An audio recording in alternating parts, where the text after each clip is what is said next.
байгалийн боловсролыг дэмжиж болгосонтой холбогдуулан бид нар мод хэрхэн тайрах, нөхөн сэргээлт хэрхэн хийх гэх мэтчлэнгээр одоо энэ ногоон байгууламжийн байгууллагатай холбоотой энэ сургалт сурталчилгааны ажлуудыг одоо хамбогд сумын хэмжээнд 2 өдрийн сургалт явууллаа. За өнөөдөр мөн сайтынхаа хэмжээнд богино хэмжээний сургалтын үйл ажиллагаа явуулж одоо хүмүүс сургалтын явцад сурталчилсан зүйлээ дадлагын ажлуудыг хийж одоо мод тарих үйл ажиллагаа явуулж байгаамаа.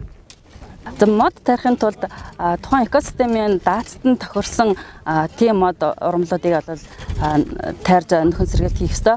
Тэгэхээр бидний зүгээс бол 2011 оноос эхлэн тухайн зөвхөн говь цэлийн бус дургадаг урамлалыг байгалийн урамлалыг одоо үрээр үржүүлж тарьц суулгацуудыг бэлдэж байгаа. Өнөөдөр бид нар энэ үйл ажиллагаанд өнгөрсөн онд тарьсан заг хотроор одоо үрээр үржүүлсэн үрээр одоо бортгонд үржүүлсэн заг хотрыг одоо өнөөдөр энэ үйл ажиллагаанд ашиглаж одоо тарьж байгаамаа.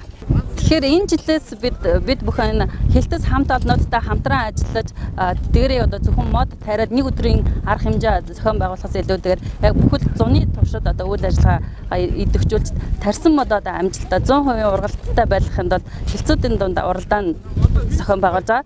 Тэгэхээр тарьц суулгацуудад хавар тариад бид нар энэ уралдаанаа бол намар 10 сарын сүүлээр дүгнэх юм байна.